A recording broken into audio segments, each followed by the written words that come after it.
अस्सलाम वालेकुम बच्चों, भाई कैसे हो आप लोग? सब खैरियत से हैं? अच्छे चल रहे हैं? सेट चल रहे हैं? सबको आवाज़ क्लियर आ रही है? प्रॉब्लम तो नहीं हो रही किस चीज़ की? हाँ भाई। ओके, चलो भाई, कैसे हो तुम लोग?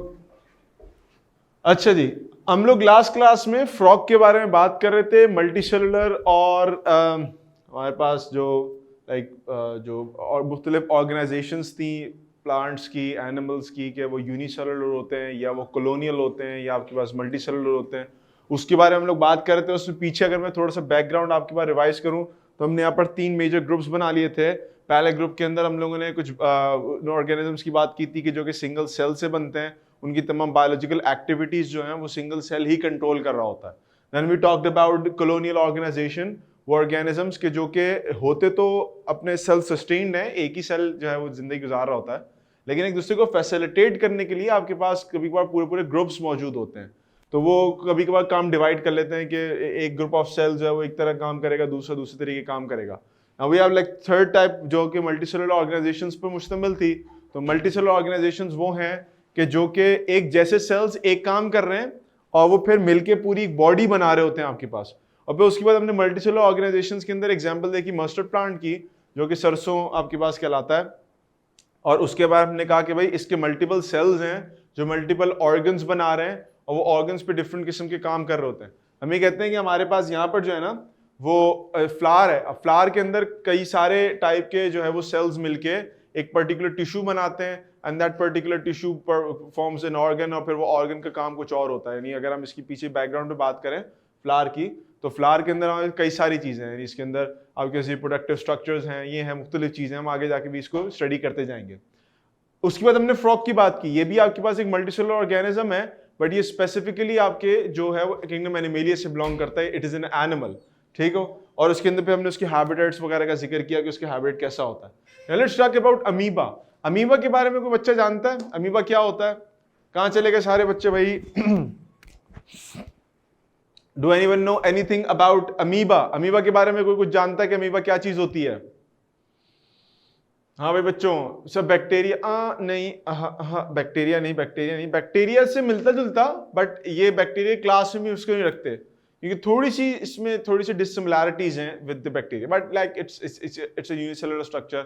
उस बेहाफ पे हम कह सकते हैं कि बैक्टीरिया भी एक यूनिसेलुलर स्ट्रक्चर है, तो अमीबा भी हमारे पास यूनिसेलुलर स्ट्रक्चर होगा। मुगीश ने कहा कि सर ये माइक्रो ऑर्गेनिज्म है, बिल्कुल ऐसा ही है।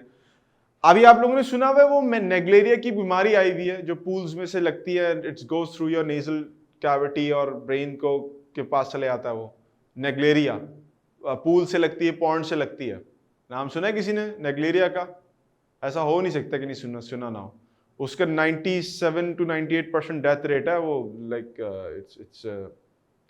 It's a very dangerous organism, बहुत खतरनाक बीमारी है ये। अच्छा, तुम लोग खबरें देखा करो, तुम लोग खबरें नहीं देखते? तो नेग्लेरिया आपके पास आजकल कराची के अंदर आया हुआ है और ये पानी के जरिए लगता है। Fresh water living bacteria amoeba होता है एंड इट कैन लाइक ये आपके जैसे पानी है ना, नाक में गया, नाक में पानी गया, आप स्विमिंग पूल में हो, नाक में पानी चढ़ाया आपने, तो ये बैक्टीरिया जो अमीबा है नाक के जरिए ऊपर जाता है और फिर जो नेजल कैविटी होती है ना अंदर, बिल्कुल नेजल कैविटी जो आपके पास इस जगह के अंदर, यहाँ जो जगह है ना पूरे अंदर पीछे का अंदर पोर्शन, वहां पर ही अंदर आता है। और फिर ऊपर जो आपकी रूफ है ना, जैसे तालू के ऊपर का हिस्सा है, नाक के भी ऊपर का हिस्सा अंदर की तरफ से, ये उसको खाता है, खा के रास्ता बनाता है ब्रेन तक का, और ब्रेन के अंदर जाके घुस के बैठ जाता है। तो ब्रेन के अंदर घुस के बैठ जाता है तो ये इतना बड़ा होता है कि हमारे ब्रेन के जो लाइक कोई ऐसे न्यूरोग्लियल सेल, कोई ऐसे सेल जो इम्यूनिटी प्रोवाइड करते हैं, हमारे ब्लड का भी जो सेल्स हैं इम्यूनिटी प्रोवाइड करते हैं, WBCs वगैरह, वो इसके सामने तो छोटे छोटे से होते हैं, इतना बड़ा होता है ये। तो ये उनको भी कुछ साइड में फेंक देता है, उसको कोई फर्क नहीं पड़ता कि कोई है कि नहीं है। और ये फिर ब्रेन को आहिस्ता आहिस्ता करके ना खाना शुरू करता है, वहाँ पर ब्रेन को टॉक्सिन्स रिलीज करता है, ब्रेन को खाता है, तो ब्रेन को ना पीसेस में ब्रेक करते खाना शुरू कर देता है। ब्रेन को खाता है तो आपको बचता नहीं है। अच्छा, हम वहाँ से उसको निकाल भी नहीं सकते बिकॉज कोई बीमारी, कोई भी ड्रग वगैरह अगर हम देंगे तो डायरेक्टली ब्रेन को भी अफेक्ट करेगी वो। तो it is a very deadly organism, जो डिजीज जो आजकल हमारे यहाँ फैली हुई है कराची के अंदर, नेग्लेरिया के नाम से। Just go and search for it, search करना उसको गूगल पे या खबरों में सुनना तो आपको पता चलेगा। तो उसी वो अमीबा ही है और ये भी एक अमीबा जो मैंने यहाँ पर बनाया। अमीबा कुछ अच्छे भी होते हैं, जैसे अमीबा प्रोटियस होता है हमारे पास, एक ग्रुप होता है अमीबा का, एक स्पेसिफिक स्पीसी होती है, उसको हम अमीबा प्रोटियस कहते हैं। एक अमीबा हिस्टोलाइटिका होता है जो आपके पास बीमारियां कॉज करता है, स्टमक डिसऑर्डर्स कॉज करता है। नेग्लेरिया भी इज एन अमीबा, तो वो भी आपके पास खतरनाक ब्रेन डिसऑर्डर्स कॉज करता है। द फैक्ट इज कि ये सारे के सारे जितने भी हैं ये आपके पास यूनिसेलुलर ऑर्गेनिजम्स हैं। They are all unicellular, single celled हैं। और देखो पूरा स्ट्रक्चर जो है ना सिंगल सेल पर मुश्तमिल है। अब ये बाकायदा एक माइक्रोस्कोपिक इमेज है अमीबा की, ये पूरी माइक्रोस्कोपिक इमेज है अमीबा की। अभी अमीबा जो है ये एक स्पेसिफिक शेप का नहीं होता। मिसाल के तौर पे ऐसे हम लोगों ने पैरामीशियम देखा था ना पिछली क्लास में, मैंने कहा था देखो चप्पल के शेप का होता है, ये सैंडल की शेप का होता है आपके पास। ये इसका कोई स्पेसिफिक शेप नहीं होता, ये इसी तरह से अपने स्ट्रक्चर्स बनाता है, साइटोप्लाज्म को फैलाता है, कभी इधर जाता है कभी उधर जाता है, अजीब सा इसका इर्रेगुलर शेप स्ट्रक्चर होता है। तो देखो मैंने यहाँ पर शेप में भी क्या लिखा हुआ है कि it has an irregular shape structure, इसका इर्रेगुलर शेप स्ट्रक्चर होता है। और उमर ने यहाँ पर हमसे एक चीज शेयर की है कि इन्होंने कहा है कि सर नेग्लेरिया जो फ्री लिविंग अमीबा होता है वो वाला नेग्लेरिया सर्च करें जो कि ब्रेन ईटिंग नेग्लेरिया है, जो आपके पास ट्रॉपिकल रीजन्स में रहता है। ट्रॉपिकल रीजन्स में ब्रेन ईटिंग नेग्लेरिया की स्पीसी है, उसको जरा सर्च करिएगा। अच्छा, इसका साइज बहुत छोटा है, मिलीमीटर्स में, इट इज इन मिलीमीटर्स। ठीक हो गया। अच्छा, आगे बात कर लेते हैं सेल मेम्ब्रेन की। इसकी सेल मेम्ब्रेन, आप लोगों को पता है सेल मेम्ब्रेन क्या होती है? Do you guys know what cell membrane is? Cell membrane के बारे में कभी आप लोगों ने पढ़ा है जिंदगी में? सेल मेम्ब्रेन क्या चीज होती है भाई?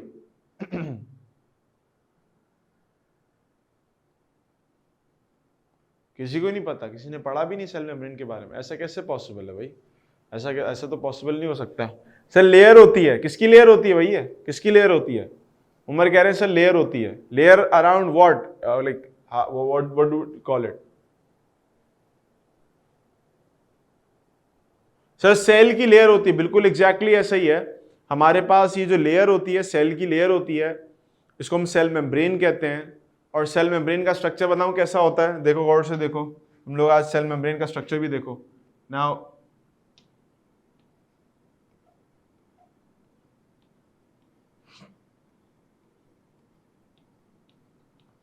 ये हमारे पास सेल मेम्ब्रेन का स्ट्रक्चर होता है।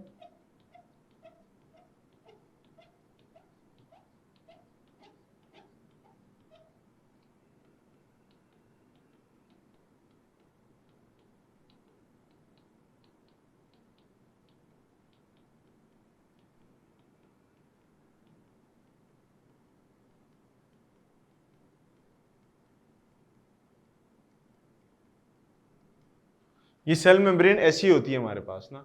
और मजे की बात मैं आपको एक बार बताऊं, सेल मेम्ब्रेन के अंदर खाली ये चीज नहीं होती, सेल मेम्ब्रेन के अंदर कुछ और भी होता है।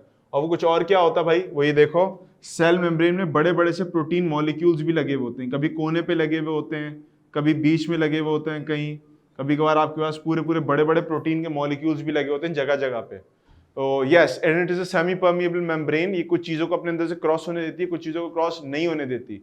तो इस तरह से आपके पास क्या होता है कि बैलेंस रहता है कि कौन सा कंपोनेंट दाखिल होना, कौन सा कंपोनेंट दाखिल नहीं होना। तो इसकी जो सेल मेम्ब्रेन है, हम इसकी तफसील कभी बाद में आगे पढ़ेंगे कि प्रोटीन भी होता है इसके अंदर, इसके फॉस्फोलिपिड्स भी होते हैं। तो इसकी जो मेम्ब्रेन होती है वो दो काम करती है। एक काम तो आपके पास वो ये करती है कि ये मेम्ब्रेन जो है वो आपके पास एक तो लोकोमोशन में हेल्प करती है। और यहां पर अभी मुगीस ने बताया कि सर इसकी लोकोमोशन जो है वो through a specific kind of a structure होती है जिसको हम नाम देते हैं सूडोपोडिया। क्या नाम देते हैं? सूडोपोडिया। देखो पोडा का लफ्ज जो होता है ना, PODA, पोडा का लफ्ज जो होता है वो बायोलॉजी में इस्तेमाल होता है पांवों के लिए, टांगों के लिए, फीट, लेग्स के लिए। पोडा मींस लेग्स या फीट। ये वर्ड याद करते रहे, पूरी जिंदगी काम आने वाले वर्ड्स हैं, ये जगह जगह इस्तेमाल होंगे। So wherever you hear the word poda, it means कि वहां पर लेग्स की बात हो रही है, पांव की बात हो रही है। ठीक है। सूडो कहते हैं फॉल्स को।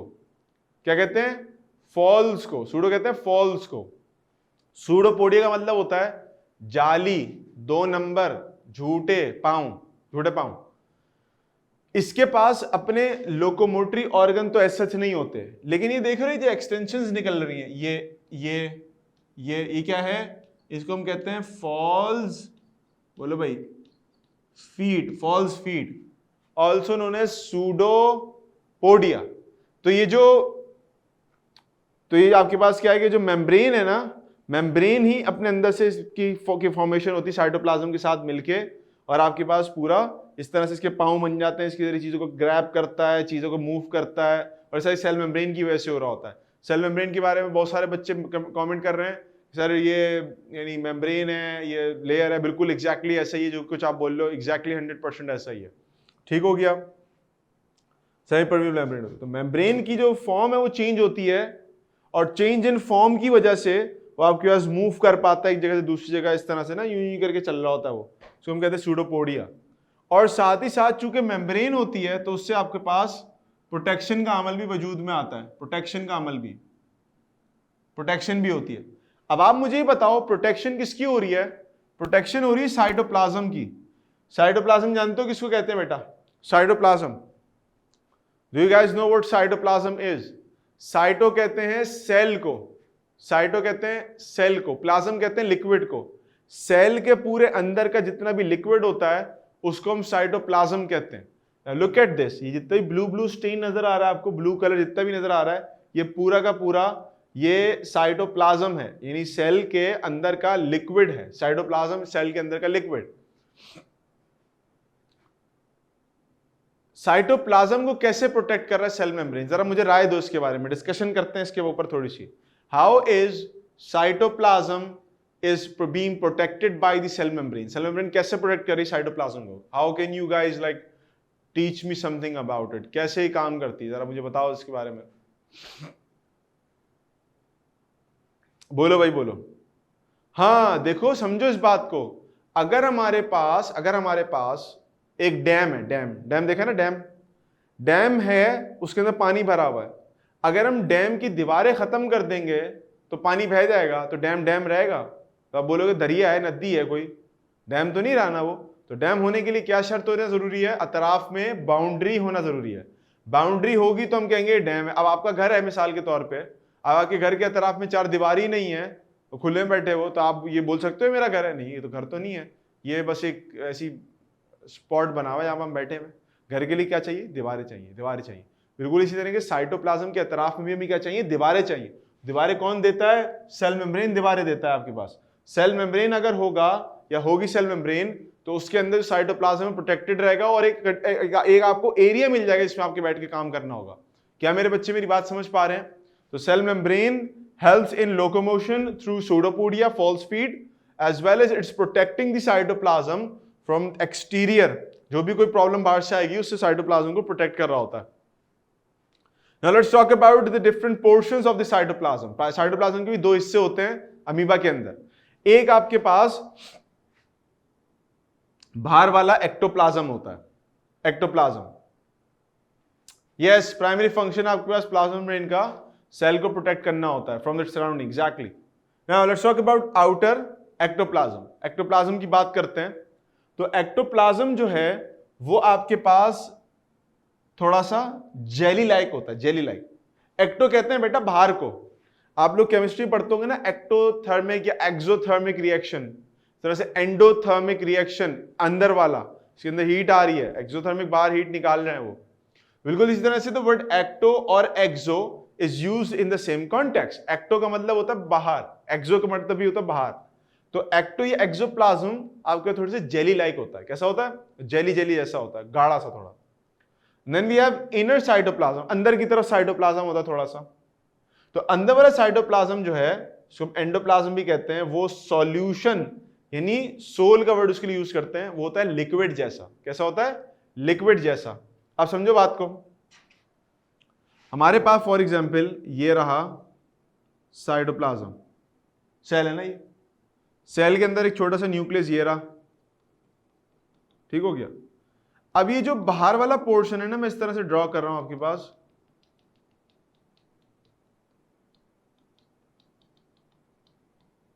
ये बाहर वाला पोर्शन जो है ये जेली लाइक है, इसको हम जेल कह देते हैं या जेली लाइक कह देते हैं, जेली की तरह का हो स्ट्रक्चर। और जो अंदर का पोर्शन है वो आपके पास लिक्विड की तरह का है, लिक्विड की तरह का, बिल्कुल पानी पानी जैसा। अब आप बोलोगे कि सर अंदर का पोर्शन लिक्विड जैसा क्यों होता है और बाहर का पोर्शन जेली जैसा क्यों होता है, इसके पीछे की वजह क्या होती है? तो मेरे प्यारे बच्चों इस बात को याद रखो कि सेल के अंदर जो है ना, अंदर बहुत सारे केमिकल रिएक्शंस हो रहे होते हैं। क्या हो रहे होते हैं? केमिकल रिएक्शन हो रहे होते हैं। केमिकल रिएक्शन के लिए मिक्सिंग होना जरूरी होती है। मिसाल के तौर पे मेरे पास एक ऑर्गेनल है, एक पार्ट है सेल का जिसके अंदर एनर्जी बन रही है, ठीक हो गया? हाँ, it's transport thing within the cell, exactly. अगर मेरे पास एक जगह पे मिसाल के तौर पे यहां पर कोई चीज रखी हुई है जो कि मैं कहता हूं कि वो यहां पर मेरे पास एनर्जी बना रही है, अब उसको मैं यहां कैसे लेके आऊंगा?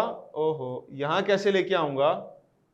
अगर ये पूरा पोर्शन अंदर वाला भी जेली की तरह का होता तो जो अंदर लिक्विड है ना वो फ्लो कर रहा होता पूरा गोल गोल इस तरह से आगे पीछे, ताकि जितनी भी चीजें अंदर की वो सर्कुलेट होके सब में डिस्ट्रीब्यूट हो सके। ऐसा ना हो कि कोई चीज बनी है सेल के अंदर और वो एक ही जगह पे जाके जमा हो जाए, ना ना ना ना, वो सब में सर्कुलेट हो। उसके लिए हमें क्या चाहिए? थोड़ा सा पतला सोल्यूशन चाहिए, लिक्विड चाहिए ज्यादा। अगर हम थिक पोर्शन की तरफ जाएंगे तो थिक पोर्शन में चीजें कंसिस्टेंट और फिक्स हो जाती है ना, तो मूव नहीं कर सकती उसके अंदर। तो ये बात याद रखिएगा। आगे मेरे बच्चों मेरी बात समझ में क्लियर हो रही है? बातें सारी आपको क्लियर हो रही है बातें? है भाई, बोलो बोलो बोलो। ओके ओके, चलो आ जाओ। अब देखो मैंने यहां पर क्या लिखा है? लोकोमोशन। लोकोमोशन के लिए मैंने वर्ड यूज किया है, लोकोमोशन के लिए मैंने वर्ड यूज किया है आपके पास लोकोमोशन। लोकोमोशन का मतलब होता है मूवमेंट करना किसी चीज के। एक होता है movement, I am moving my harm, मैं अपने हाथ को मूव कर रहा हूं। एक होता है लोकोमोशन, मैं अपने पांव के जरिए एक पॉइंट से दूसरे पॉइंट की तरफ मूव करके आ रहा हूं, this is known as locomotion. तो एक पॉइंट से दूसरे पॉइंट की तरफ मूव करना लोकोमोशन कहलाता है। Okay, now look at this. Locomotion of amoeba is done through pseudopodia. Pseudopodia के जरिए होती है बेटा, सूडोपोडिया। अभी मैंने जिक्र किया फॉल्स फीट की, बड़ी लंबी कहानी की थी। फॉल्स फीट में किस किस का रोल होता है? साइटोप्लाज्म अंदर से पुश करता है, अंदर से पुश करता है, और मेम्ब्रेन आपके पास जो है ना उसके आर्म लाइक स्ट्रक्चर्स बनाती है पूरी यूं यूं यूं करके, ताकि उसको मूव करके जा सके। आप लोगों ने वो देखा इंस्टाग्राम, फेसबुक, यूट्यूब के ऊपर वीडियोस आती हैं सेटिस्फाइंग वीडियो स्लाइम की वीडियोस। यूं दबाते हैं लोग, वो ऐसे उंगलियों में से बाहर निकल आता है स्लाइम, ऐसे हाथ से निकल रहा होता है। जहां उसको प्रेस करते हो लाइक उसकी जो सोल्यूशन है वो इस तरह, वो सेटिस्फाइंग वीडियोस होती हैं आपके पास स्लाइम की। बिल्कुल इसी तरीके से अमीबा भी होता है। If you press that particular portion of the slime एक डायरेक्शन में, तो वो पूरा लिक्विड एक तरफ फ्लो करता हुआ जाता है। अमीबा भी ऐसे ही काम करता है। अमीबा का सारा साइटोप्लाज्म एक तरफ बढ़ना शुरू होता है, और उसके बढ़ने के नतीजे में आगे की तरफ साइटोप्लाज्म जा रहा है ना, तो आगे की तरफ मोटा होने लगता है वो, और उसकी फिर उंगलियां नुमा स्ट्रक्चर बनती है इस तरह से ना, उंगलियां ऐसी बनती हैं। अब उसमें क्या करता है वो ऐसे ऐसे करके रास्ता जो है ना फ्लो करता हुआ, मूव करता हुआ जा रहा होता है अपने रास्ते के अंदर, रास्ता जगह बनाते हुए और फुल ड्रिफ्ट मारते हुए मूव करता है। तो ये अगर इसने इस तरफ मूव करना है तो क्या होगा कि सारा का सारा साइटोप्लाज्म उस तरफ आना शुरू हो जाएगा, और इसकी उंगलियां और इस तरह के हाथ बनना शुरू होंगे ताकि ये मूव करके आगे की तरफ जा सके। मेरी बात समझ में आ रही है बच्चों? तो इमेजिन करो कैसे मूव करता होगा, बड़े स्टाइलिश अंदाज में। ठीक है, now the last thing is कि ये रहता कहां पर है, इसके रहने की भी जगह भी तो चाहिए हमें। बिल्कुल एग्जैक्टली स्लाइम की तरह काम करता है, इसलिए स्लाइम की तरह काम करता है। हम हैबिटेट की बात कर लेते हैं। Let's talk about habitat. रहता कहां पर है भाई? रहता, ये भी तो बताओ कि रहता कहां पर है, ये रहना भी तो जरूरी है इसके। तो रहने के बच्चों याद रखो कि ये आपके पास एक तो दलदली जगहों पे रहता है, दलदली जगहों पे कीचड़ सी कुछ है वहां होगा। समटाइम साफ पानी की भी कुछ आपके पास ना नहरें से बनी हुई होती हैं, कुछ तालाब बना हुआ होता है, वहां रहता है ये।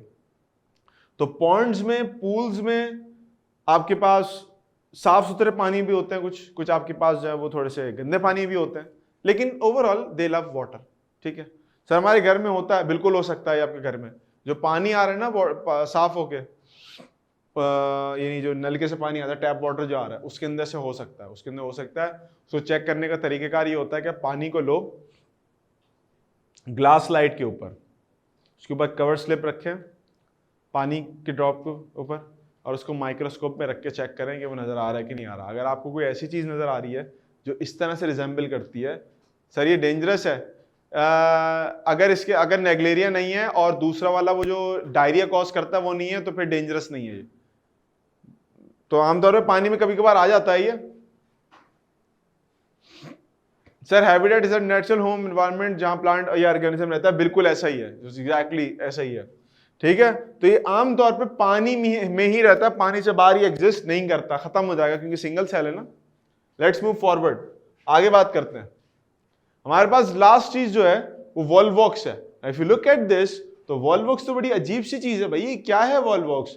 वॉल्वॉक्स के अंदर एक सेल ये रहा, मैं आपको बताऊं, ये रहा दूसरा सेल, ये रहा तीसरा सेल, ये रहा चौथा सेल, ये कई सारे सेल आपके पास मौजूद हैं, कई सारे सेल, बहुत सारे सेल्स इसके अंदर मौजूद होते हैं। ये क्या है? ये कॉलोनी है, इट्स अ कॉलोनी। ये देखो मैंने क्या लिखा है, ऑर्गेनाइजेशन टाइप क्या है इसकी? कॉलोनियल टाइप है। Every single one of them is a cell, हर एक अपनी खुद ब खुद ही सेल में रहता है, ठीक है। लेकिन इसको मल्टी सेलुलर नहीं कहेंगे। क्यों नहीं कहेंगे? क्योंकि ये सारे मिलके एक काम नहीं कर रहे। इनमें से हर एक को अगर हम अलग कर देना तो अपनी जिंदगी खुद से गुजार सकते हैं, वो अच्छे अंदाज में गुजार सकते हैं। लेकिन चूंकि ये एक साथ रह रहे हैं तो they are trying to distribute their workload in different cells, in different structures या in different clumps of cells। इनमें से कुछ सेल ऐसे होंगे जो रिप्रोडक्शन का काम कर रहे होंगे, कुछ सेल ऐसे होंगे आपके पास जो फोटोसिंथेसिस कर रहे होंगे। तो ये कई सारे डिफरेंट काम कर रहे होते हैं सारे मिलके ना एक दूसरे के साथ। तो ये काम आपके पास जो है ये वॉल्वॉक्स है, इट्स अ कॉलोनी। ये पहली कॉलोनी देखी अब तक हमने। मस्टर्ड प्लांट देखा, मल्टी सेलुलर। आपने फ्रॉग देखा, मल्टी सेलुलर। हमने उसके बाद जो है वो अब तीसरी चीज देखी थी हमने, अमीबा यूनिसेलुलर देखा। और हमने यहाँ पर इसकी बात कर रहे हैं तो वॉल्वॉक्स की कॉलोनी है आपके पास, colony. These are single cells, single cell है but they are living together and उन्होंने काम बांटे में अपने, एक कुछ और काम करता है, कुछ और काम करता है। अब देखो नंबर ऑफ सेल पर कॉलोनी, इस एक कॉलोनी के अंदर कितने सेल्स तक हो सकते हैं? They can be like around 50,000 cells हो सकते हैं एक कॉलोनी के अंदर, एक कॉलोनी के। Sir volvox is not dangerous too because they don't produce any toxic material. बिल्कुल ऐसे ही, वॉल्वॉक्स हमारे पास कोई टॉक्सिक मटेरियल प्रोड्यूस नहीं करता, लेकिन इसी की तरह के कुछ दूसरे ऐसे एलजी जरूर हैं, क्योंकि आपको पता ही एलजी है, this is the green LG. LG अंदर ना क्या होती है? एलजी, एल जी, काई जिसे कहते हैं, काई। कुछ एलजी ऐसी होती हैं जो खतरनाक होती हैं, दे प्रोड्यूस टॉक्सिन्स। नहीं नहीं नहीं, fungus is a different thing. Fungus तो वो होती है जो WT के ऊपर लग जाती है, फफूंदी जिसको कहते हैं। एलजी को हम उर्दू जबान में काई कहते हैं, काई लगना, काई लगना। तो ये आपके पास इस तरह से। अच्छा बेटा एक चीज याद रखनी है, जितनी भी हमने पीछे बातें की है ना, कौन सी बातें की हैं आपके पास? इसके नाम की, इसके नाम की। अच्छा अमीबा का तो नाम ही जो है वो साइंटिफिक नेम है, ठीक हो गया। इसके अलावा आपके पास ये जो वॉल्वोकेसी है, वॉल्वोकेसी, वॉल्वोकेसी याद रह जाएगा बड़ी आसानी से कि वॉल्वॉक्स की फैमिली, फैमिली के लिए याद रखिएगा, फैमिली का टर्म जब भी आता है बायोलॉजी के अंदर, फैमिली का टर्म जब भी आएगा बायोलॉजी के अंदर, तो हम हमेशा वर्ड यूज करेंगे, हम क्या यूज करेंगे? ACEAE, ACEAE, ये केसी कहलाता है, ठीक है। जैसे हम प्लांट्स के अंदर फैमिली पढ़ते हैं ना, प्लांट्स में फैमिली होती है, टमाटर जो है ना, टमाटर, टमाटर की फैमिली होती है सोलानेसी, 16 नंबर नहीं, 16 नंबर नहीं, सोलानेसी, AC, ठीक है। इसी तरह से जो हमारा गुलाब है ना, गुलाब का फूल, उसकी जो फैमिली होती है उसको हम कहते हैं रोजेसी, ACEAE एंड में आ रहा होता है। तो ये इंडिकेशन होती है कि यहां पर किसकी बात हो रही है? फैमिली की बात हो रही है, किसी भी ऑर्गेनिज्म की फैमिली की बात हो रही है। तो यहां पर भी वॉल्वॉक्स की फैमिली उसके नाम पे है वॉल्वोकेसी, वॉल्वोकेसी। तो ये इसका साइंटिफिक नेम तो वॉल्वॉक्स हो गया, लेकिन इसका जो फैमिली नेम है वो वॉल्वोकेसी हो गया, वॉल्वोकेसी। इसका जो ताल्लुक है वो क्लोरोफाइट से होता है, क्लोरोफाइट्स। क्लोरोफाइट्स, फाइट कहते हैं प्लांट को, क्लोरो कहते हैं ग्रीन को, क्लोरोफाइकोटा, क्लोरोफाइट बेसिकली ग्रीन एल्गी का ग्रुप है, ग्रीन एल्गी का ग्रुप है। ठीक हो गया। तो याद करने वाली बच्चों बातें क्या है? वोल्वोकेसी, क्लोरोफाइट और किसका लिंक है? वोल्वोक्स के साथ, इन सबका लिंक है आपस में। तो याद रखना आपने, ये भूलना नहीं है बिल्कुल भी। अच्छा, अब आ जाओ कि इनके अंदर फ्लैजिला होता है कि नहीं होता। फ्लैजिला जानते हो क्या चीज होती है? Flagella, do you guys know what flagella is? Flagella जानते हो आप लोग? ये लिखा है ना फ्लैजिला, फ्लैजिला जानते हो फ्लैजिला क्या चीज होती है? नहीं जानते? देखो सुनो मेरी बात को। हमारे पास कुछ ऑर्गेनिज्म ऐसे होते हैं, जैसे ये यूग्लिना बना रहा हूं मैं, कि जिनको मूवमेंट के लिए फ्लैजिला रिक्वायर्ड होता है। एक धागा होता है लंबा सा, वो धागा यूं करके मूव करता है, तो ये पूरा सेल आपके पास मूव करता हुआ जाता है। ठीक है। ये जो हमारा वॉल्वॉक्स है ना, वॉल्वॉक्स के एक सेल के पास, वॉल्वॉक्स का सेल इस तरह से होता है, 2 फ्लैजिला होते हैं ऐसे करके, 2 फ्लैजिला होते हैं, तो यू करके मूव करता हुआ जाता है आराम से। तो ये बात उन्होंने लिखी कि फ्लैजिला कितने हैं? 2, बाय मीन्स 2, 2 फ्लैजिला होते हैं इनके पास। नहीं, हाइड्रोफोबिक नहीं।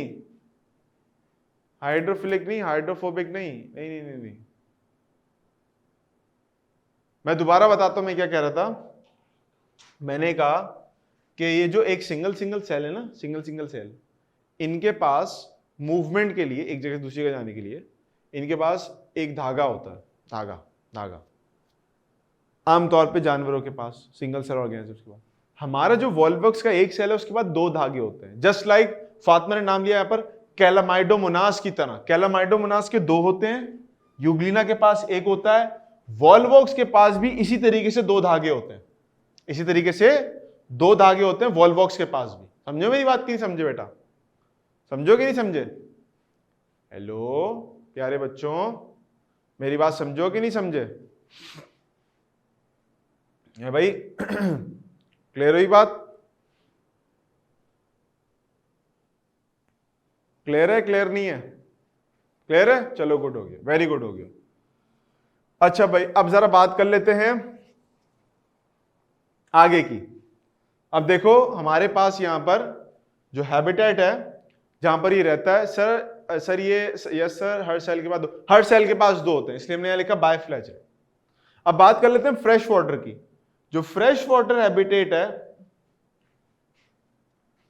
जो आपके पास की हैबिटेट है, ये फ्रेश वाटर की होती है, साफ पानी में रहता है, दरिया के पानी में रहता है, झीलों नदियों के पानी में रहता है ये वॉल्वॉक्स। लेकिन ये होता बहुत छोटा सा है, इसके लिए आपको चाहिए होता माइक्रोस्कोप। माइक्रोस्कोप होगा तो ये आपको ग्रीन कलर के छोटे छोटे से नजर आना शुरू हो जाएंगे। क्या मेरे बच्चों को मेरी बात समझ में आ गई भाई? क्या मेरे बच्चों को यहां पर बात समझ में आ गई?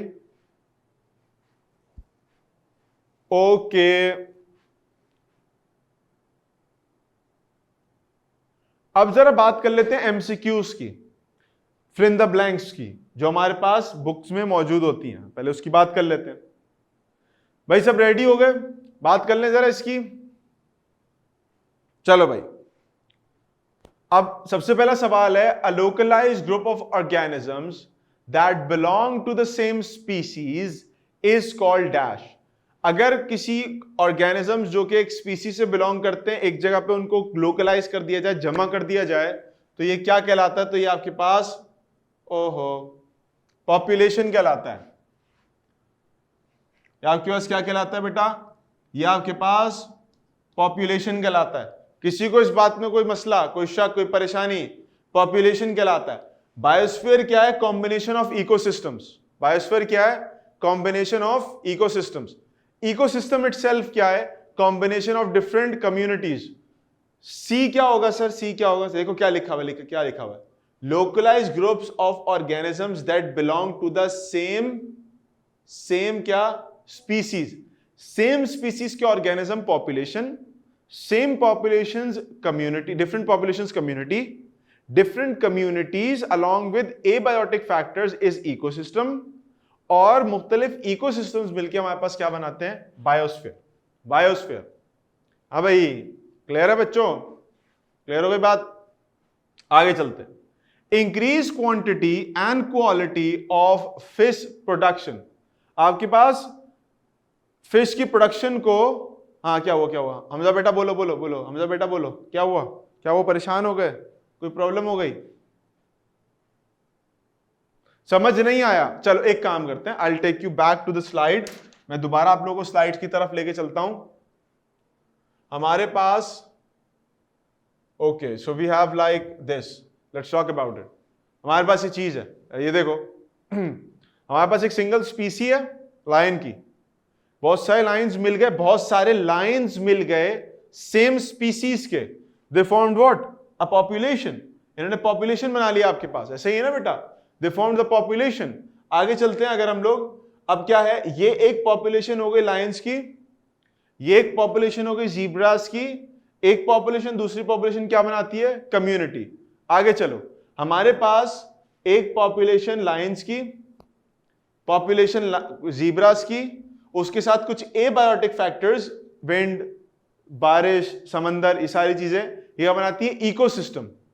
Moving on, ecosystem ecosystem ecosystem ecosystem, बहुत सारे इकोसिस्टम्स मिलके बायोस्फीयर बनाते हैं। यानी basically our earth is a biosphere. Hamza बेटा बात क्लियर हुई? हमजा बेटा बात क्लियर हुई मेरी? मैं क्या कहना चाह रहा हूं? हाँ भाई, बात क्लियर हुई? अच्छा भाई, वापस आ जाते हैं अपने सवाल के ऊपर।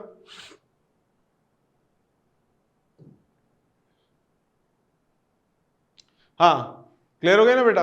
ओके, चलो गुड हो गया, कोई बात नहीं। अब आ जाते हैं इसके ऊपर, quantity and quality of fish की बढ़ना और कम होना। इसको कौन लोग देखते हैं? इसको लोग देखते हैं, उनको हम कहते हैं फिशरीज वाले लोग, फिशरीज के लोग।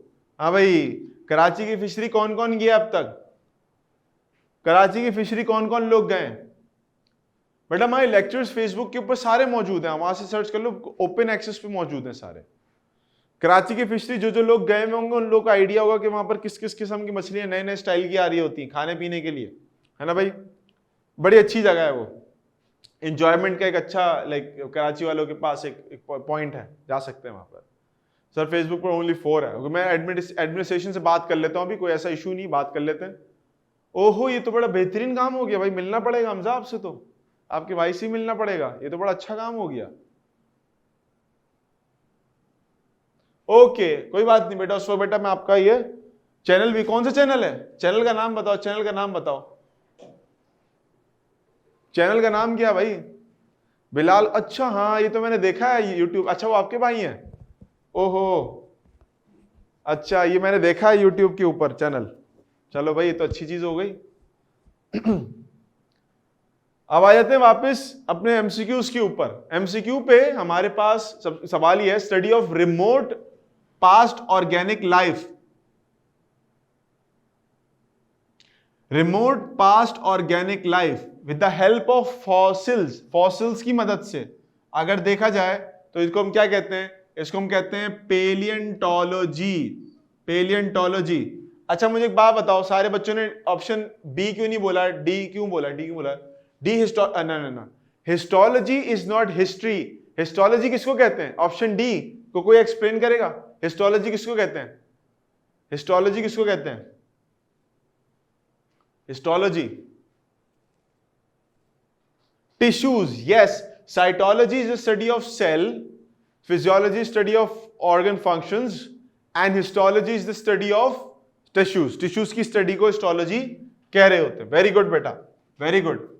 अच्छा एक सवाल मैं अपनी तरफ से दे रहा हूं, एक सवाल मैं अपनी तरफ से दे रहा हूं, जवाब देना। मैं अगर यह लिखता study of remote past life, organic नहीं लिखता, पास्ट लाइफ लिखता, ये चलो ऑर्गेनिक लाइफ लिख देता।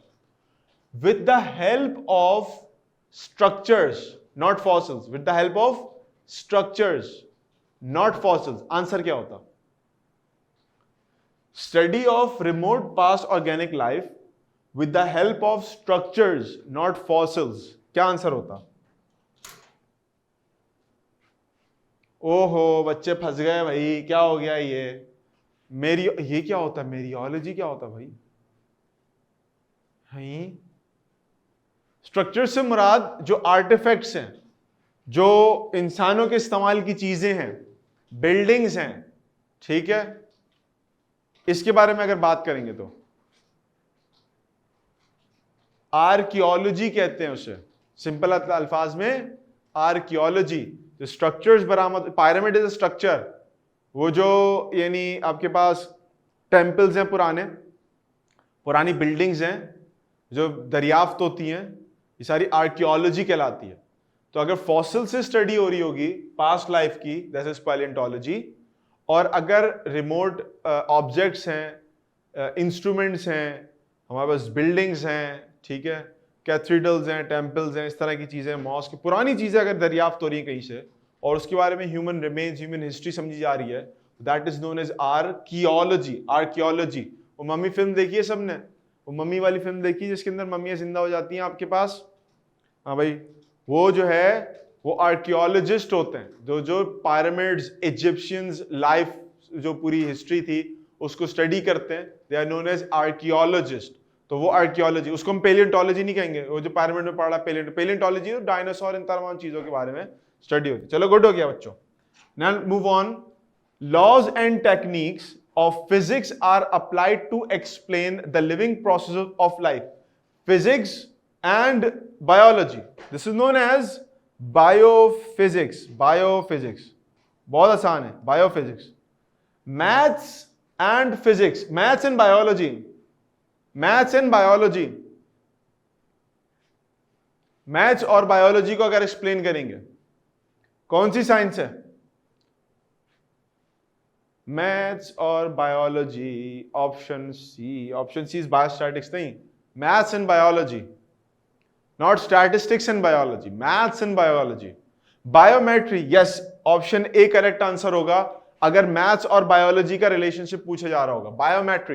Biometry, data collection, interpretations, calculations, maths के फॉर्मूला अप्लाई करना, बायोमेट्री हो गया।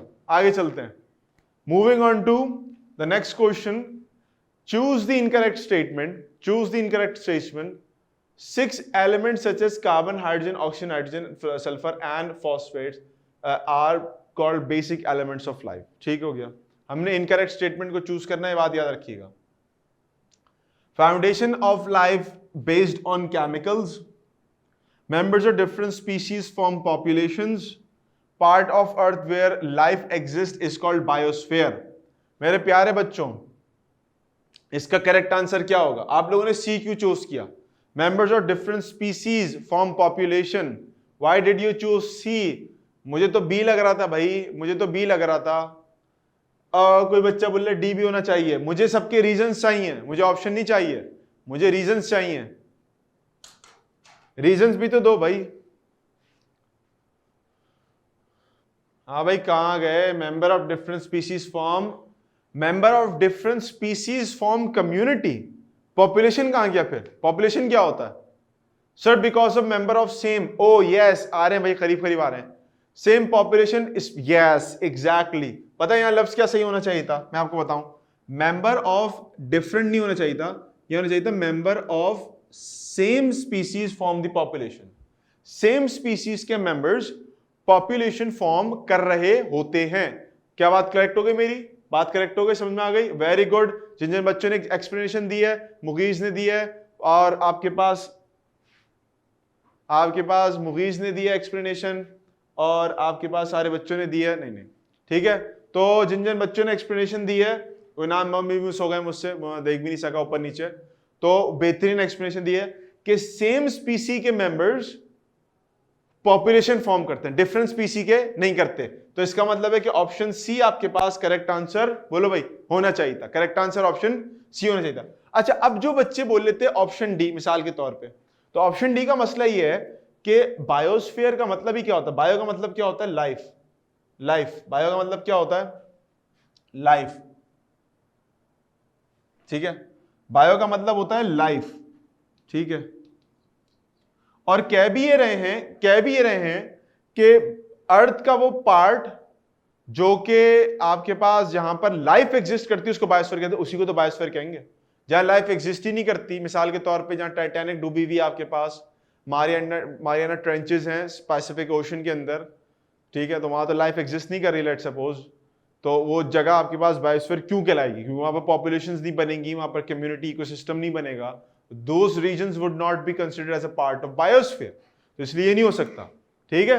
अच्छा, बी वाले, अगर किसी ने बी चूज किया, फॉर एग्जाम्पल किसी ने बी चूज किया था, तो प्रॉब्लम ये कि लाइफ के लिए केमिकल तो चाहिए। Protein is what? Protein chemical compound है कि नहीं है? प्रोटीन बिल्डिंग ब्लॉक है and it is a chemical, है कि नहीं है भाई? कार्बोहाइड्रेट केमिकल कंपाउंड है कि नहीं है? कार्बोहाइड्रेट कहां होता है? शुगर जो होती है हमारी खाने में, शुगर वगैरह खाते हैं ना वो। अच्छा, फैट जो चर्बी है वो केमिकल कंपाउंड है कि नहीं है? अब मुझे बताओ, अब कोई बंदा बोले कि सर मेरे पास सेल है, उस सेल के अंदर माइटोकॉन्ड्रिया है, ये है, फलाना है, न्यूक्लियस, सब कुछ है, लेकिन उसमें प्रोटीन नहीं है, कार्बोहाइड्रेट नहीं है, फैट नहीं है, काम चल सकता है सेल का? क्या आपका सेल काम कर सकता है? फिर मुझे बताओ भाई, क्या सेल काम कर सकता है अगर उसके बाद चीजें ना हो? बिल्कुल भी नहीं कर सकता। हमारे पास शायद आप लोगों ने कभी पढ़ा हो, देखा हो कि वो सोडियम वगैरह चाहिए होता है हमें मूवमेंट के लिए, तो वो भी तो केमिकल ही है ना, उसके बगैर लाइफ पॉसिबल नहीं होती। तो ऑप्शन सी करेक्ट आंसर है। Science of diagnosis and treatment of diseases, ओ हो, ये तो बड़ा खतरनाक चीज आ गई भाई। Science of diagnosis and treatment, दो वर्ड्स हैं, गौर से सुन लेना, देख भी लेना। Diagnosis and treatment of diseases is known as, B की लाइन लगी हुई है भाई, medicine. Why not C? C क्यों नहीं चूज कर रहे भाई लोग? कि एक ही बच्चे का शुरू में आया था कि सर बी और सी होना चाहिए, लेकिन मैं कह रहा हूं कि सी क्यों चूज नहीं कर रहे, बी को चूज क्यों कर रहे हो, और दोनों को क्यों लेके आना हमने? बच्चे कह रहे हैं सर बी, हम तो मानेंगे नहीं, बी से हटेंगे नहीं, सर सी रिपेयर के लिए होता है। अच्छा, तो ट्रीटमेंट रिपेयर नहीं होता? ट्रीटमेंट रिपेयर नहीं होता? बोलो भाई, क्या किसी के, अगर मिसाल के तौर पे किसी को, अब मैं एक सिनेरियो समझाता हूं, फिर आपको जवाब मुझे देना इसका। एक बंदे के किडनी में स्टोन हो गई है, किडनीज में, गुर्दों में पत्थर आ गए, पथरी, सुना होगा ना आप लोगों ने, कभी बार आ जाते हैं लोग, गुर्दों में पथरी हो जाती है। अब क्या करेंगे? उसका ट्रीटमेंट क्या होता है? गुर्दों से पथरी रिमूव करनी है। आप में से बहुत सारे बच्चों ने मुझसे पहले दिन कहा था हमने डॉक्टर बनना है, ठीक है, मैं कह रही सर मैं तो बीसी चूज करूंगी, सर्जरी। अब देखो, दो चीजें होती हैं पथरी निकालने के। अब सुनो तुम लोग, किसी भी दोस्तों को जाके बताना कि हमें तो बहुत कुछ आता है, हम डॉक्टर बनने वाले हैं। क्या चीज होती है तो समझो, पहली चीज आपके पास, या तो हम कुछ दवाई ऐसी देते हैं जिससे वो पत्थर टूट जाता है और यूरिन के जरिए बाहर पास हो जाता है बॉडी से, पहली चीज तो ये होती है, ये तो ट्रीटमेंट हो गया इसका, दवाई देने से, मेडिसिन। दूसरा ट्रीटमेंट, मुगीज का क्या कह रहे हैं आपने, हाँ सर्जरी, अच्छा सुनो, हाँ सर्जरी, तो तीसरा ऑप्शन होगा ये। यानी अगर किसी बंदे को पथरी है तो पहला ऑप्शन तो मेडिसिन देना होता है, दूसरा ऑप्शन लिथोट्रिप्सी होती है, रेडिएशन यूज करते हैं जिससे पत्थर टूट जाता है और वो क्रश होकर बॉडी से बाहर निकल जाता है। तीसरी चीज, अगर पत्थर बहुत बड़ा है, मेडिसिन काम नहीं कर रही, इंस्ट्रूमेंट काम नहीं कर रहे, सर्जरी करते हैं, काटते हैं, पत्थर निकालते हैं, रिमूव करते हैं। पता क्या चला? किसी भी बंदे को कोई बीमारी है, उसको डायग्नोसिस करना मेडिसिन के थ्रू, और उसकी अगर ट्रीटमेंट है तो इट मे और may not require what? Surgery. इसका मतलब ये हुआ कि the science of diagnosis and treatment of diseases is considered as both as medicine, और साथ ही साथ आपके पास सर्जरी, दोनों कंसिडर किया जाता है। क्या मेरे बच्चों को मेरी बात समझ में आ रही है? अभी भी किसी को इसमें कोई शुबा, कोई इश्काल मौजूद है कि नहीं सर इसका आंसर सी नहीं होना चाहिए? सबको क्लियर है ये बात? तो इस तरह से याद रखा करो, कॉन्सेप्ट्स निकाला करो, उसके रीजंस निकाला करो कि ऐसी बात क्यों होती, क्यों नहीं होती। ठीक हो गया भाई? चलो भाई आगे चलते हैं। Similar cells combine to form dash, similar cells combine to form, sir D होना चाहिए, बॉडी है। ये किसका आंसर दे रहे हो तुम लोग? सी बी होगा और बी भी होगा पिछले वाले सवाल का। उमर बेटा किसकी बात कर रहे हो? इसकी बात कर रहे हो, पिछले वाली की बात कर रहे हो? उमर बेटा इसकी बात कर रहे हो, पिछले वाली की बात कर रहे हो? प्रीवियस का सी इसलिए नहीं हो सकता कि सी का मतलब था सर्जरी, ठीक है ना, या सी का मतलब था आपके पास हाँ सर्जरी, तो सर्जरी वाहिद हल नहीं होती, मेडिसिन और सर्जरी दोनों के जरिए डायग्नोस्टिक्स वगैरह होता है। इसकी बात कर लेते हैं। मुझे एक बात बताओ बच्चों, इसका आंसर कॉलोनी क्यों नहीं है? इसका आंसर टिश्यू क्यों है? क्योंकि वहां पर भी तो सेल होते हैं कॉलोनी के अंदर, तो आपने टिश्यू क्यों चूज किया? Why didn't you choose colony? Colony choose कर लेते। मुगीस कह रहे हैं सर इसका आंसर डी होना चाहिए, उमर कह रहे हैं इसका आंसर सी होना चाहिए, सारे बच्चे कह रहे हैं इसका आंसर सी होना चाहिए, फातिमा कह रही सर डी होना चाहिए। अब सब फंस गए बीच में, अब सबके अलग अलग आंसर्स आ रहे हैं। अब बात समझो, थोड़ा सा हौसला रखो, हौसला रखो, हौसला रखो। फिर वापस लेके जाना पड़ेगा तुम लोगों को पुराने वक्तों में, तो तुम लोग छोटे हुआ करते थे, कम वो शोर करते थे। ये देखो, cell, similar cells combine to form tissues, different tissues form your organ and different organs form the system, organ system. ठीक हो गया? तो cells combine to form tissues, then organ and then organ system. Back to the question, back to the question. Question के बाद दोबारा चलते हैं। आपके पास ये रहा, आ गया ये वाला, ठीक है? तो मैं वापस आता हूं, सेल्स कंबाइन करके क्या बनाते हैं भाई? सेल्स कंबाइन करके टिश्यूज बनाते हैं। क्या बनाते हैं? टिश्यूज बनाते हैं। Cells combine to form sir group of similar cells which perform a similar function is called a tissue. Yes exactly, thank you Hamza, आपने यहाँ पर डेफिनेशन पोस्ट कर दी तो मुझे बताने में सबको, मेरी बात पे यकीन आ गया सबको। मेरी बात पे वरना किसी को यकीन नहीं आ रहा था, लोग कह रहे थे इसका आंसर बॉडी होनी चाहिए। ठीक है, तो करेक्ट आंसर क्या हुआ? टिश्यू हो गया। आगे चलो, scientific names of frog. Scientific name of frog, scientific name B Rana tigrina, Rana tigrina आपके पास साइंटिफिक नेम है फ्रॉग का। Moving on, okay, select the correct sequence of biological organisation. Correct, select the correct sequence of biological organisation. Oh ये B कौन कर रहा है? गलत कर रहा है जो भी बी कर रहा है भाई।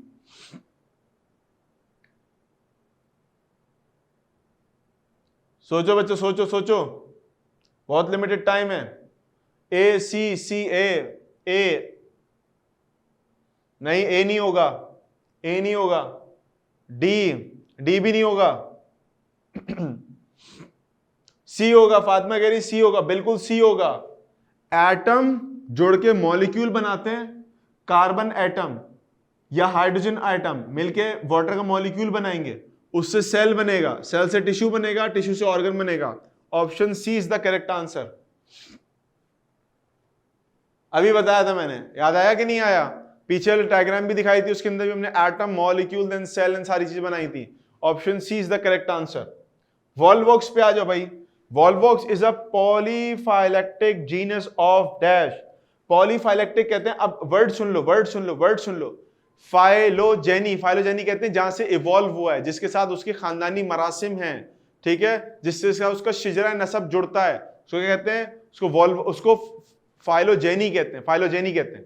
तो पॉलीफाइलोजेनी मैंने पीछे मार्क भी कराया था। ग्रीन एल्जी, याद रखो बेटा, वॉल्वॉक्स का ताल्लुक ग्रीन एल्जी से, क्यों? खुद ग्रीन कलर का होता है, तो उसके जो पीछे का बावजदाद है वो भी किस कलर के थे? वो भी ग्रीन कलर के थे। आ जाओ भाई फिल इन द ब्लैंक्स के ऊपर। ये खतरनाक बात आ गई, ये बड़ा खतरनाक पॉइंट आ गया। इसमें हमें जो है वो अब खुद से सोच के लिखना पड़ेगा, हमारे पास कोई ऑप्शन मौजूद नहीं है। Techniques for manipulation of genes to achieve desirable characters are called dash. Techniques for desirable character. Oh yes yes, कौन था? उमर ने जवाब दिया भाई। जवाब है आपके पास biotechnology, biotechnology, biotechnology. Very good बच्चों, वेरी गुड। आगे चलो, distribution of different living organisms in different region of the world. Distribution of different living organisms in different region of the world, इसको हम कहते हैं, वेरी गुड, कौन था? ये उर्वा ने जवाब दिया है, bio geography, biogeography, biogeography. Very good Urwa बेटा। जाग रहे भाई, फातिमा ने भी जवाब दे दिया, वेरी गुड। आ जाते हैं अगले सवाल पे। Part of agriculture for the development of new varieties of plants and their fruit is. Part of agriculture for the development of new varieties of plants and their fruit is. बहुत ही close सवाल है, बहुत ही close. भाई खतरनाक सवाल आ गए हैं फिल इन द ब्लैंक्स में। ओ यस वेरी गुड बच्चों। भाई ये कौन था? ये उमर थे और उर्वा, दोनों ने सही जवाब दिया। सर इसको हॉर्टिकल्चर कहते हैं। बड़ी लंबी बहस की थी मैंने इस पे, आपको बहुत सारी बातें बताई भी थी, एग्जांपल्स भी दी थी। हॉर्टिकल्चर इसका करेक्ट आंसर है। आ जाते हैं आगे। Bio elements considered as vital for life are dash in numbers, in members, numbers 16 नहीं 27। उफो ओहो हो। अभी पीछे एक सवाल में आया भी था, अभी पीछे सवाल के एक ऑप्शन में आया भी था। कितने हैं भाई? पीछे सवाल में ऑप्शन में आया भी था।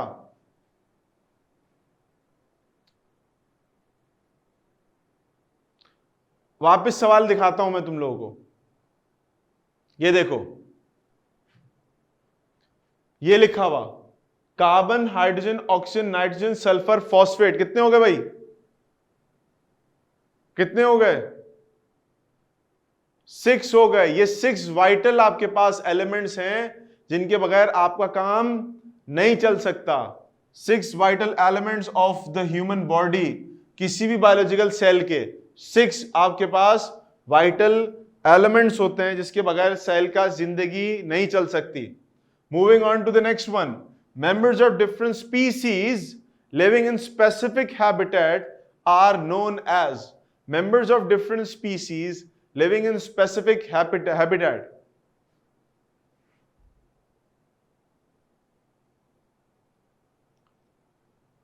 हाँ भाई खामोश हो गए सारे बच्चे। Members of different species living in specific habitat. Community. Different species specific इसी एक जगह पे आके रह रहे हो तो उनको हम क्या कहेंगे भाई? कम्युनिटी कहेंगे। जीब्रा की स्पीसीज, लायन की स्पीसीज एक जगह पे रह रही हैं, कम्युनिटी बन जाती है आपके पास। आखिरी में आ जाओ। Muslim scientist who identified many diseases like tuberculosis, meningitis and other such as inflammation was Yes, the father of medicine, बू अली सीना। वेरी गुड बच्चों भाई, वेरी गुड भाई, मजा आ गया। बू अली सीना। आगे चलते हैं। The part of earth where life exists is called, part of earth where life exists, गलत जवाब, गलत। बायोस्फीयर। यस बायोस्फीयर भाई, बायोस्फीयर। वेरी गुड भैया, very good. Foundation of life is based on dash. Life की foundation किस चीज के ऊपर बुनियाद रखती है? Foundation of life is based on chemicals. Yes chemicals. Chemicals होंगे जो बायोकेमिकल्स होते हैं पर्टिकुलरली, उनके ऊपर एग्जिस्ट करती है। Fish is one of the best source of dash. Fish is one of the best source of protein. और protein. Yes protein मिलता हमें फिश से। इसके अलावा ओमेगा 3 भी मिलता है, आयोडीन भी मिलता है। वो तो लिस्ट बड़ी लंबी चौड़ी है। Radio labelling and carbon dating also shows some use of radioactive isotopes in determining the dash of fossils, in determining the age of fossils. Age कितने पुराने हैं आपके पास? वेरी गुड भाई, बेहतरीन हो गया। आगे चलो भाई। अब हमारे पास ये वाला पोर्शन है डिफाइन का। ये जाहिर सी बात, हम लोग इसको फिर जब करेंगे, नोट्स बनाएंगे तो नोट्स के अंदर सारी बातें लिखेंगे, नोट्स में 1 बाय 1 सारी चीजें लिखेंगे। ठीक है, हम सिर्फ प्रोटीन लिखेंगे बेटा उस फिश वाले सवाल के अंदर। आज की क्लास को मैं यहीं तक रोक रहा हूं, फिर इंशाल्लाह नेक्स्ट क्लास में हम लोग जो है नए चैप्टर की बात करेंगे। ये तमाम जो टॉपिक्स हैं आपके पास, short question answer, long question answer वाले, आमतौर पे ये हमारे पास हम लोग नोट्स वगैरह में करते हैं, नोट्स वगैरह में लिखते हैं, तो उस वक्त उसको डिस्कस कर लेंगे या फिर नए चैप्टर को स्टार्ट करेंगे, जैसे भी मुनासिब होगा उसको देखेंगे। सर इम्यूनोलॉजी क्या होता है? इम्यून सिस्टम की स्टडी। WBCs कैसे काम करते हैं, इसकी स्टडी को हम इम्यूनोलॉजी कहते हैं। ठीक हो गया बच्चों, आज के लिए इतना रखते हैं। फिर इंशाल्लाह हाँ मैं लेक्चर के अपलोड करने की बात कर लेता हूँ, बिल्कुल बात कर लेता हूँ, और फिर मैं इंशाल्लाह आप लोगों को नेक्स्ट क्लास में पता भी चल जाएगा, दूसरे टीचर आएंगे ना उनके जरिए भी कि क्या मामला होगा। ठीक है भाई, आज के लिए इतना रखते हैं। अस्सलाम वालेकुम बच्चों।